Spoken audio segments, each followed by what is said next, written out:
Dans cette vidéo, on va aborder la thématique du minage de crypto-monnaies. Beaucoup de personnes m'ont posé des questions sur ce qu'était le minage, sur comment faire du minage, est-ce que c'est possible de le faire avec son smartphone, etc., etc. Je vais répondre à toutes vos questions et je vais essayer de simplifier les explications au maximum parce que je vous avoue que c'est un sujet quand même assez complexe. Mais je vais simplifier tout ça pour que vous puissiez comprendre de façon simple et pratique. C'est ça le but de la chaîne. Donc on se retrouve dans la suite de la vidéo tout de suite. Let's go!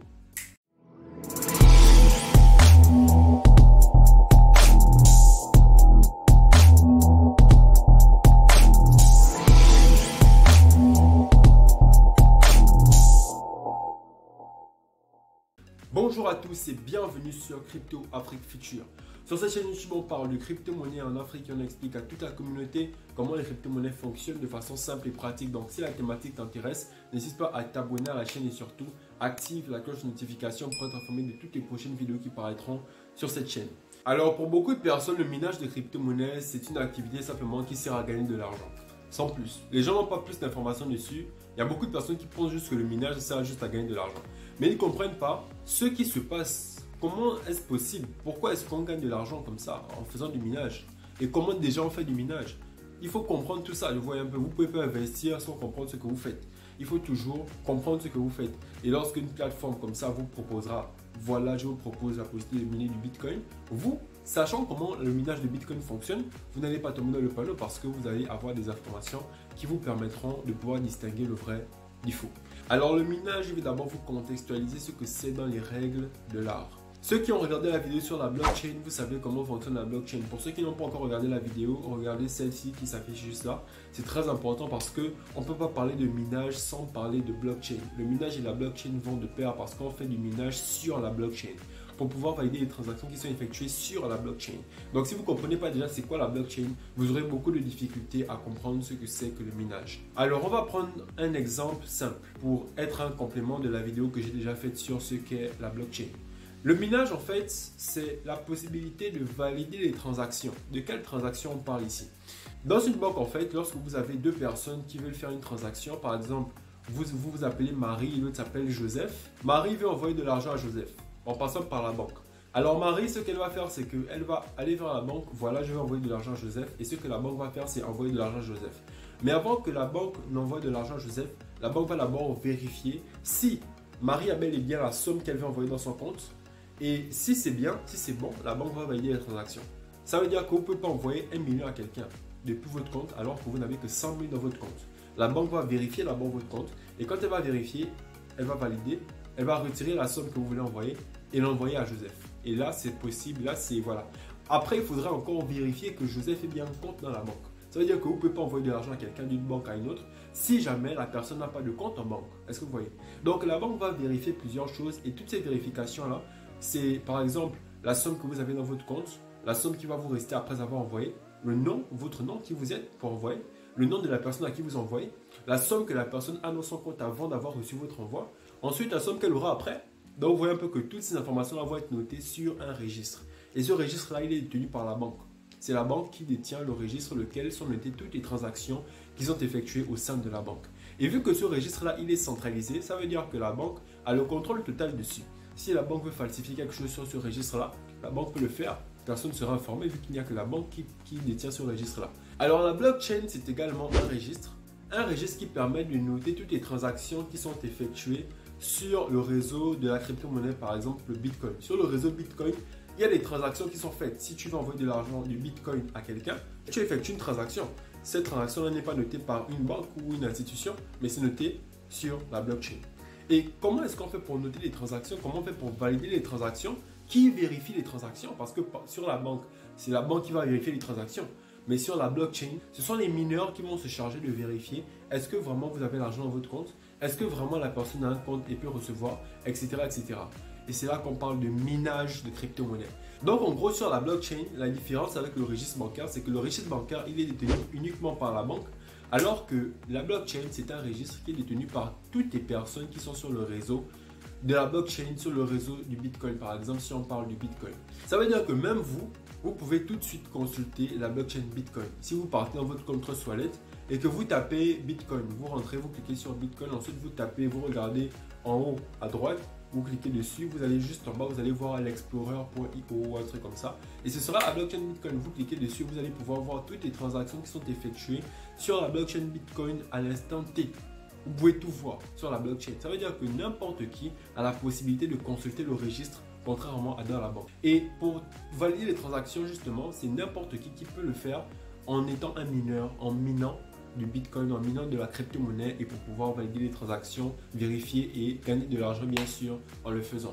Donc, maintenant qu'on a contextualisé les choses, on peut maintenant concrètement expliquer ce que c'est que le minage et comment faire pour le faire.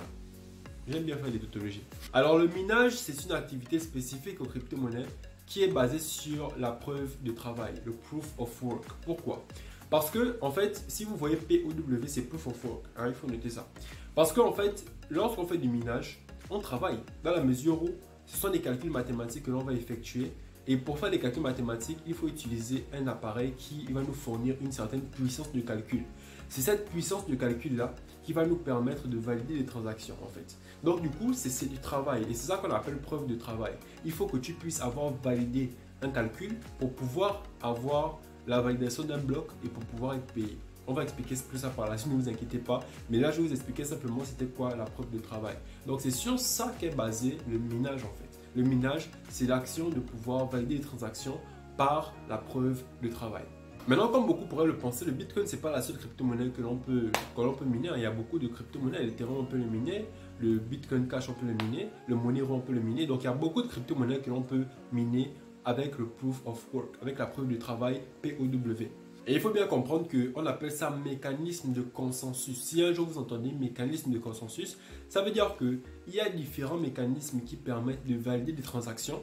Et ces mécanismes, on les appelle des mécanismes de consensus. Ça veut dire que c'est un mécanisme qui te permet de pouvoir valider une transaction sur la blockchain. On a le minage, on a le mécanisme de consensus par staking, donc le proof of stake. Vous connaissez certainement, on en parlera dans la prochaine vidéo sur le staking. Donc, il y a différents mécanismes de consensus. Et donc, du coup, le minage, donc le proof of work, c'est un mécanisme de consensus. Donc, si vous entendez mécanisme de consensus, désormais, vous savez ce que ça signifie. Alors, le but du minage, c'est de trouver la solution à une équation mathématique assez complexe. Donc, voilà pourquoi on utilise un ordinateur, on utilise des machines pour faire du minage. Ce n'est pas des personnes qui vont faire des calculs, non. Ce sont des appareils qui vont mettre à leur disposition de la puissance de calcul pour pouvoir trouver des solutions à des équations avec généralement ce qu'on appelle un algorithme de hachage. On ne va pas entrer dans les détails de ce que c'est que le hachage pour ne pas être trop complexe.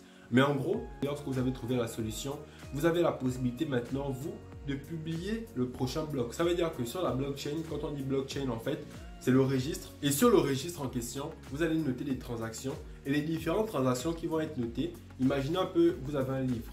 Lorsque la page est terminée, vous allez aller à la page suivante. Ensuite, vous allez changer de page, ainsi de suite. Donc, sauf que là, sur la blockchain, ce sont des blocs. Et chaque bloc a un certain nombre de transactions effectuées. Et donc, lorsque le bloc il est rempli, il faut qu'il se ferme et qu'on passe à un autre bloc, à un bloc suivant. Pour créer le bloc suivant, justement, il faut pouvoir résoudre un calcul mathématique. Et c'est ça en fait. Lorsque vous réussissez à résoudre le calcul mathématique, vous allez pouvoir maintenant créer un nouveau bloc. Donc, lorsque vous avez fait le calcul mathématique, etc., vous allez avoir des transactions, les dernières transactions, que vous allez pouvoir valider dans un bloc. Et c'est ce bloc-là qui, lorsqu'il est validé, vous permettra de recevoir des récompenses en Bitcoin ou bien dans la crypto-monnaie dans laquelle vous serez en train de miner. Donc, en gros, le minage, ça devient une sorte de compétition parce qu'il y a plusieurs acteurs, il y a plusieurs personnes qui ont des machines pour miner. Il y a plusieurs personnes qui ont acheté des gros appareils, etc. pour faire du minage. Et donc, c'est l'appareil qui a la puissance de calcul la plus élevée qui va pouvoir valider le bloc suivant. Et lorsqu'elle valide le bloc, c'est la seule machine qui va pouvoir être récompensée. Est-ce que vous voyez un peu? Par exemple, si vous avez un simple téléphone, le téléphone n'a pas la même puissance de calcul qu'un ordinateur. Donc du coup, si les deux se mettent à faire du minage, la puissance de calcul de l'ordinateur sera toujours supérieure à celle du téléphone. Et donc du coup, c'est toujours l'ordinateur qui va pouvoir résoudre l'équation avant le téléphone. Est-ce que vous voyez un peu? Et vu que c'est l'ordinateur qui va toujours résoudre l'équation mathématique, c'est toujours l'ordinateur qui va pouvoir valider le bloc. Et lorsque l'ordinateur va valider le bloc, c'est toujours elle qui va recevoir les récompenses. Donc du coup, le minage ne sera pas rentable pour le téléphone, ce sera rentable que pour l'ordinateur. C'est juste un exemple que j'ai pris pour vous illustrer le fait qu'en fait, il y a plusieurs personnes qui font du minage, mais il n'y a que ceux qui ont des appareils les plus puissants qui vont pouvoir valider les blocs et donc recevoir des récompenses. Maintenant, ces récompenses-là, c'est quoi exactement? On a en fait différents types de récompenses, deux types. La première récompense, c'est qu'à chaque bloc validé, il y a une quantité de Bitcoin que l'on va donner au mineur qui a validé le bloc. Et ensuite, toutes les personnes, tous les mineurs qui ont validé les transactions, ils vont recevoir des récompenses des transactions qu'ils ont validées. Ça veut dire quoi? Ça veut dire que il y a celui qui va venir faire le calcul pour valider le bloc. Est-ce que vous voyez un peu? Mais lorsqu'il va valider le bloc et qu'il va pouvoir le publier, parce que celui qui va valider le bloc, donc dans lequel il y a toutes les transactions, il va le publier sur la blockchain. Et tous les autres membres du réseau vont pouvoir valider, vérifier si le bloc qu'il a validé, il est vraiment conforme. Parce que sur la blockchain, je vous ai dit que nous tous, on a la possibilité d'avoir accès aux informations de la blockchain. Donc, lorsque quelqu'un publie quelque chose, tout le monde d'abord doit vérifier pour voir si ce qu'il a publié est vraiment vrai. Et si c'est vrai, tout le monde va valider la transaction. Est-ce que vous voyez un peu? Et lorsque tout le monde valide, chaque personne qui a validé va recevoir une commission parce que lorsque la personne a fait la transaction, elle va payer des frais. Est-ce que vous voyez un peu? Et les frais de toutes les différentes transactions sont partagés entre les autres mineurs. Est-ce que vous voyez un peu? Donc, vous pouvez gagner de l'argent en faisant du minage, même si vous n'arrivez pas forcément à valider les blocs, vous allez pouvoir peut-être gagner de l'argent lorsque vous allez valider les transactions. Est-ce que vous voyez? Maintenant, en 2009, lorsqu'un mineur validait un bloc, il pouvait gagner 50 bitcoins. Est-ce que vous imaginez un peu? Et c'était chaque 10 minutes. Hein. Même jusqu'à présent, c'est chaque 10 minutes, il y a un nouveau bloc qui se crée. Donc, chaque 10 minutes, c'est 10 minutes, c'est en moyenne. Hein. Ça veut dire que ça peut être en moins de temps ou en plus de temps, ça dépend. Mais en 10 minutes, c'est en moyenne. Donc, chaque 10 minutes, il y a un nouveau bloc qui se crée. Et donc, à chaque fois qu'un nouveau bloc se crée, il y a de nouveaux bitcoins aussi qui se créent. Ça veut dire que chaque 10 minutes, en 2009, il y avait 50 bitcoins qui étaient payés aux mineurs qui avaient réussi à valider le bloc avant tous les autres. Et donc, du coup, lorsqu'il valide le bloc, on lui donne 100 bitcoins. Le prochain qui réussit à valider le prochain bloc, il gagne 50 bitcoins, ainsi de suite. Maintenant, je vous ai expliqué dans la vidéo sur le cycle du marché, je vous ai expliqué comment le bitcoin fonctionnait. Je vous ai dit que le bitcoin fonctionnait en cycle et il y avait le halving. Le halving, c'était la quantité de bitcoin qui était mise en circulation qui était divisée par 2. Et donc, du coup, chaque 4 ans, la quantité de bitcoin qui est donnée aux mineurs qui valident le bloc est divisée par 2 chaque 4 ans. Ça veut dire qu'en 2009, il y en avait 50. Ensuite, lorsque 4 ans après, en 2013, il y en avait moins, il y avait 25, ainsi de suite. Et donc aujourd'hui, en 2022, il y a 6,25 bitcoins qui sont donnés en récompense au mineur qui va valider le bloc. Est-ce que vous voyez un peu? Donc c'est comme ça que ça fonctionne. Le minage, en fait, c'est tout un système qui est assez complexe. Vraiment, j'ai simplifié l'explication pour que vous puissiez comprendre. Mais même là, je ne sais pas si certains ont pu comprendre. Mais j'espère en tout cas que j'aurai été assez clair. Mais si vous avez des questions, n'hésitez pas à les poser en commentaire. Donc, vous pouvez gagner de l'argent avec le minage, mais il faut avoir des appareils puissants. Et ça, c'est la suite de la vidéo. On va expliquer tout ça. Alors, quand on fait du minage de Bitcoin, il faut bien s'équiper. Comme je vous disais tout à l'heure, il faut avoir une puissance de calcul énorme. Et je vais vous avouer qu'en fait, miner tout seul en 2022, c'est pas vraiment rentable. Parce que tout à l'heure, je vous ai expliqué que pour gagner de l'argent, en fait, il faut pouvoir valider des blocs. Et là, vous allez gagner quand même assez de sous.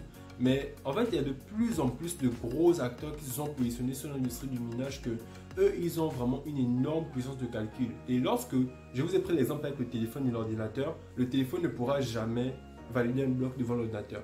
Donc du coup, un mineur lambda ne pourra jamais valider un bloc devant les gros acteurs qui sont déjà dans le monde du minage actuellement.